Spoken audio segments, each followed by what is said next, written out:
কিন্তু আমার 6 বছর বয়সে হযরতে তয়বা তাহেরা সালেহা নেককারিনী আবেদা আমিনা রাদিয়াল্লাহু তাআলা আনহাকে হারিয়ে দিলাম গো। আমার জগতে মা বেঁচে নাই। আপনার খেজুরের বাগান নেব না, আপনার জমি ভিটা নেব না, আপনার বাড়ি ঘর নেব না। ও চাচি গো, আপনাকে একটা জিনিস চাইবো।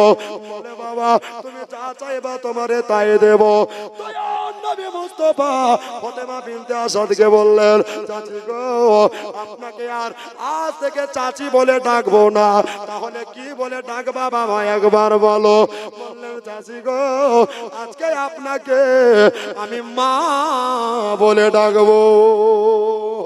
ফাতেমা বিনতে আসাদ দুই চোখের পানি জড়াইয়া আপনার বুক ভরা বেদনা লিয়া আমার মুস্তাফার কপালে, মুস্তাফার গাল মোবারকায়, মুস্তাজার ঠোঁট মোবারকায় চুমা খেতে লাগলেন। আর এত আনন্দিত হয়ে গেলেন, আরে বাবা তুমি এত জ্ঞানী, এত জ্ঞানী, তোমার মতো দ্বিতীয় জ্ঞানী আর কেউ আসতে পারে না। বাবা গো তুমি আজকে থেকে আমি তোমাকে ছেলে বলে গ্রহণ করলাম, আর তুমি আমাকে মা বলে ডাকতে পাবা। এবার বাবা দিনের পর দিন, রাতের পর রাত যায় চলে আসে।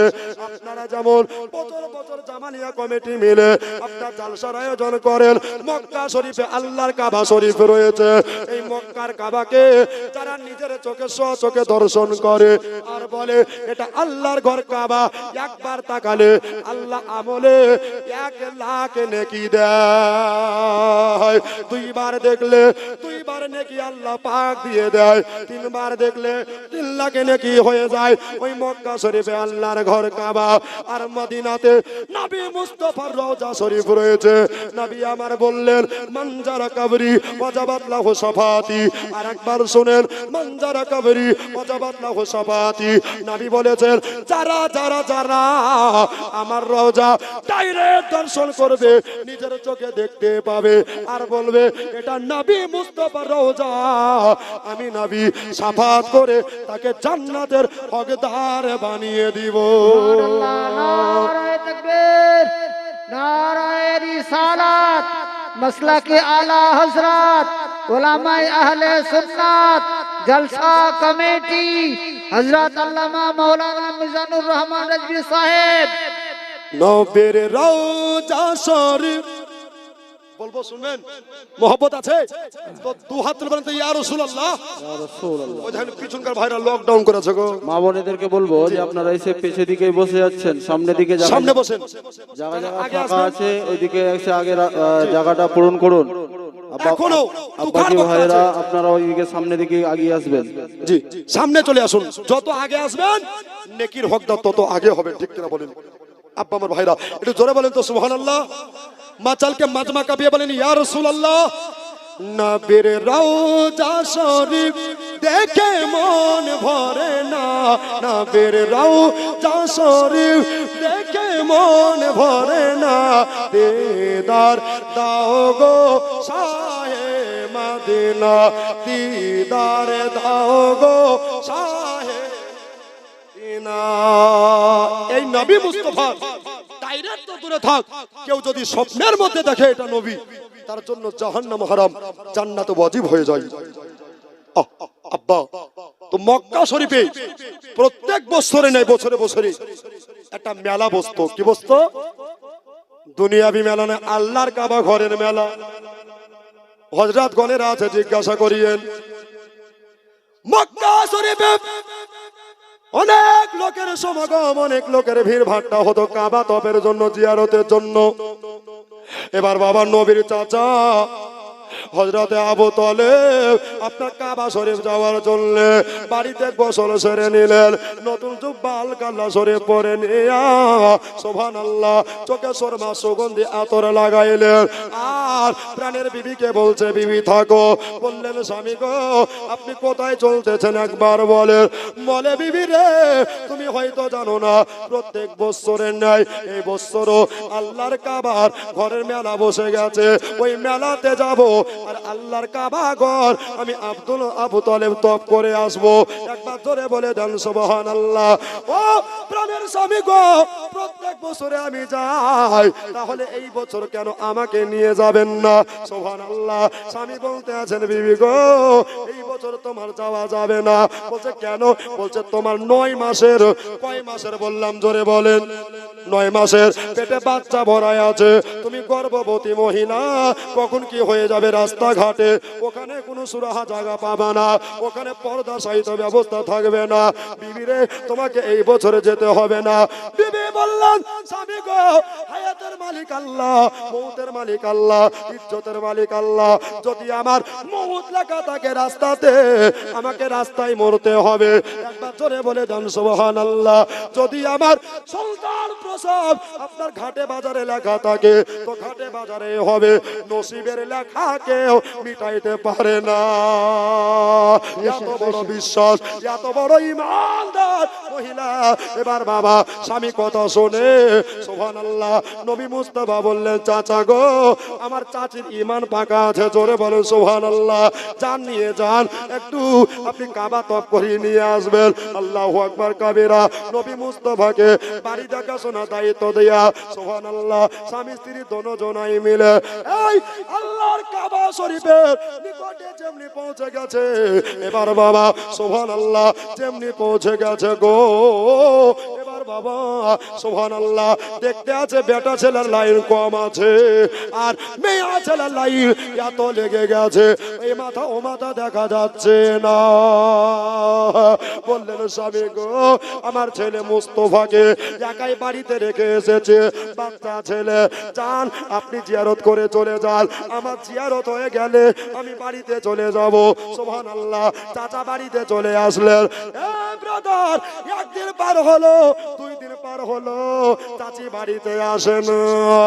আপনারাই বলেন, কারো বিবি যদি মেলাতে যায়, পাথর চাপড়িতে যায়, আর বিবি যদি না ফিরে, তো স্বামীর টেনশন হবে কি হবে না? হবে কি হবে না? টেনশন হবে, বড় চিন্তা হবে, রাতে ঘুম নাই, খাওয়া দাওয়া সব বাদ হয়ে গেছে, চোখের পানি জড়াইয়া কাঁদে, আরে আমি পাঠাতে চাইছিলাম না, কিন্তু জোর করে তোমার চাচি গিয়েছে। আমার নবী বলতে আছে চাচা গো, আল্লাহর কোরআন বলল ও আল্লাহ মাকামালাম তাকুম তালাম। একবার জোরে বলে দেন সুবহানাল্লাহ। এটা বাংলা মানে হলো নবী গো, আপনি যাহা জানতেন না, আল্লাহ তাআলা আপনাকে সব জানিয়ে দিয়েছে। কে জান্নাত যাবে, কে জাহান্নামে যাবে, কে কবে মারা যাবে, কে কবে দুনিয়ায় আসবে, আমার নবী সব খবর দিতে পারেন। জোরে বলেন সুবহানাল্লাহ। এই জন্য বাবা সরকার আলা হযরত বলতে আছেন, সবসে আলা ও আওলা হামারা নবী, দোনো আলম কা দুলহা হামারা নবী।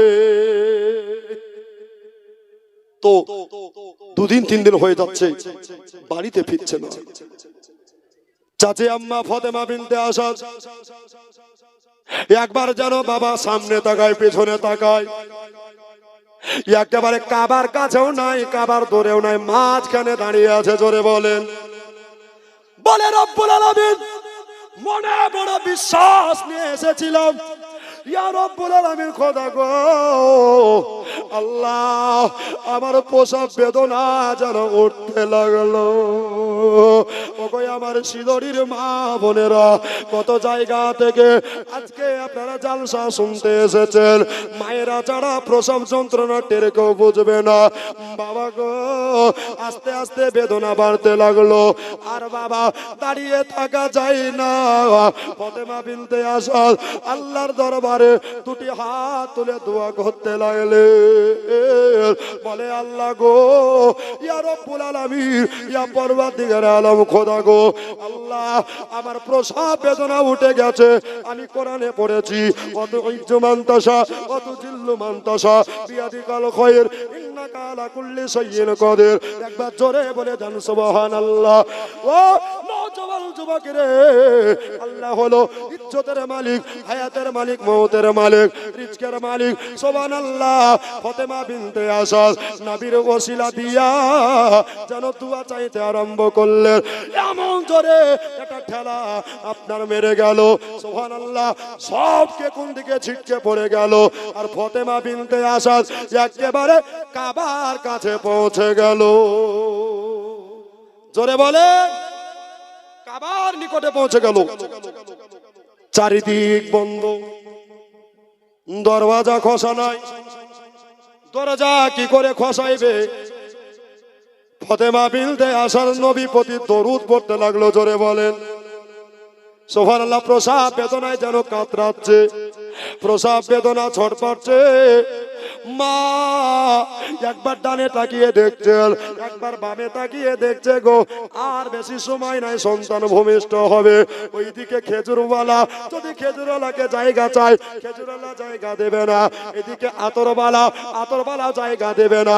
পানিওয়ালা, পানিওয়ালা জায়গা দেবে না। টুপিওয়ালা, টুপিওয়ালা জায়গা দেবে না। আল্লাহ গো, তুমি একটা জায়গা মিলায়া দাও। ফাতেমা বিনতে আসাদ নিজের কানে একটা যেন গায়েবী আওয়াজ ভেসে শুনতে পেল। বলে, ফাতেমা তোমাকে আমি আল্লাহ এমন একটা জায়গা দেব, ওই জায়গার নবীর মা পর্যন্ত পাইনি। একবার জোরে বলে দেন সুবহানাল্লাহ। আল্লাহু আকবার কাবীরা। ফাতেমা, এই জায়গা তোমার ছেলে ছাড়া কেউ পাবে না। বাবা রে, বাবা গো, দরজা জানে কাবা শরীফের ভসম করে খসে গেছে। একবার জোরে বলে দেন সুবহানাল্লাহ। কাবা শরীফের দরজা খসে গেল।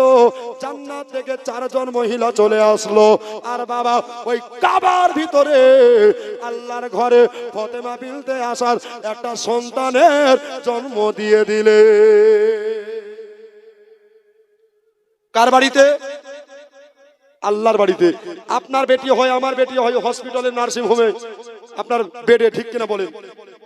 কিন্তু বাবা, আমার ফাতেমা বিনতে আসাদের কলিজার টুকরা তুলারা বেটা হলো, সেটা আল্লাহর বাড়িতে। জোরে বলেন সুবহানাল্লাহ। বেশক বেশক। তো মা সন্তান ভূমিষ্ঠ করার পরে তাকিয়ে দেখছেন তো ছেলের চোখ দুটো বন্ধ হয়ে আছে। জোরে বলেন। কানা খোড়া ন্যাংরা হলেও মা বুকে জায়গা দেয়। মায়ের মতো আপন দুনিয়াতে কেউ আছে? জোরে বলেন। মা গো, তোমার মতো হলয় না কেহ, আমায় কোলে টানে, আঁচল দিয়া মুছে না কেউ আমার চোখের পানে। হায়রে মা জননী আমার, হায়রে মা জননী। জোরে বলেন। মা বলছে, আল্লাহ বেটা দিলে তো কানা দিলে। তোমার বেটা কানা লয়, তোমার বেটা হলো নবীকে চাহানে বলা। বেশক সুবহানাল্লাহ। বেশক। একদিন পার হলো, 2 দিন পার হলো, চোখ খুলে না, চোখ খুলে না।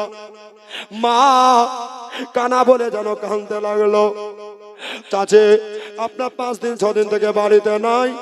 নবী বলছেন, চাচা গো, আপনি বাড়িতে থাকেন, আমি চাচিকে নিয়ে বাড়িতে আসবো। একবার জোরে বলে দেন সুবহানাল্লাহ। বাবা গো, এবার নবী মুস্তাফা কাবার নিকটে গেলেন।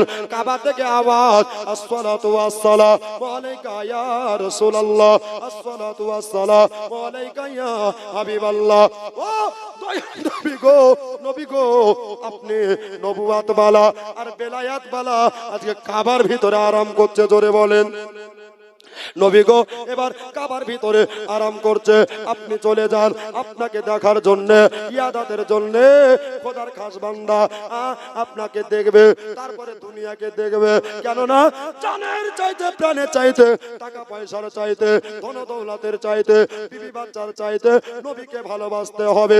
লা ইউমিনু আহাদুকুম হাত্তা আকুনা হাব্বা ইলাই মিন ওয়ালিদিহি ওয়া আলাদিহি ওয়ান নাসি আজমাইন। একবার জোরে বলে দেন সুবহানাল্লাহ। বাবা গো, ততক্ষণ পর্যন্ত পূর্ণ ইমানদার হবে না যতক্ষণ পর্যন্ত আমার নবীকে নিজের চাইতে ভালো না বাসবে। বেশক বেশক আমরা নবীকে ভালোবাসতে পেরেছি? জবানে পেরেছি? যদি নবীকে ভালোবাসতাম তো জীবনের নামাজ কাজা হতো না, ঠিক কিনা? নবীকে যদি ভালোবাসতাম তো দাড়ি কেটে বিটি ছেলে সাজতাম না।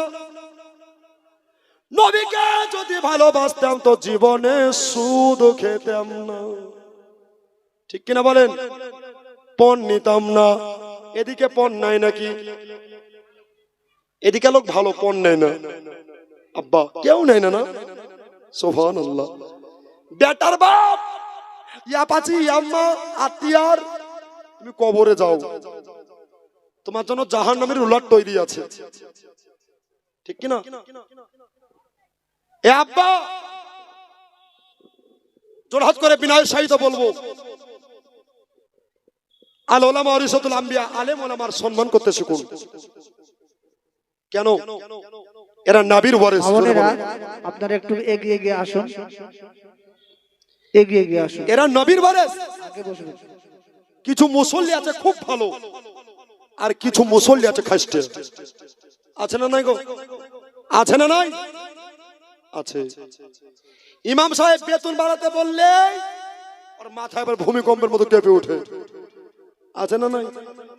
এই জন্য কবি বলতে আছে, মারবেল পাথরে উঠল সে যে মসজিদেরই গঠন। প্রত্যেকটা মসজিদ মার্বেল পাথরে সাজানো, ঠিক কিনা বলেন? মার্বেল পাথরে উঠল সে যে মসজিদের গঠন, আজও বাড়েনি, বাড়বে কবে ইমামদের বেতন।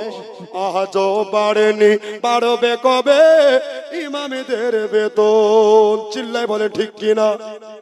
আব্বা মিজানুকে 9,000, 8,000, 10,000 টাকা দিয়ে কয়েক ঘন্টার জন্য ভাড়া করে নিয়ে আসছেন, আর ইমাম সাহেবকে সভাপতি বানিয়ে দিচ্ছেন। যে ইমাম রাত্রি বেলায় আপনি মারা যাবেন, একটা সময় জানাজা পড়াবে, মিজানুকে ডাকবেন, মিজানুর একবার শুনবে, মোবাইল সুইচ অফ করে দিবে। সকাল বেলায় বলবে কেন আসেননি? বলবে চার্জ ছিল না, আর কিছু করা থাকবে না। কিন্তু ইমাম আপনার একটার সাথী, দুটার সাথী, তিনটার সাথী, 5 ওয়াক্ত নামাজের ইমামতি করে, আপনার জানাজা পড়ে, 40 করে চাহারুম করে। এ বাবা, এই ইমামের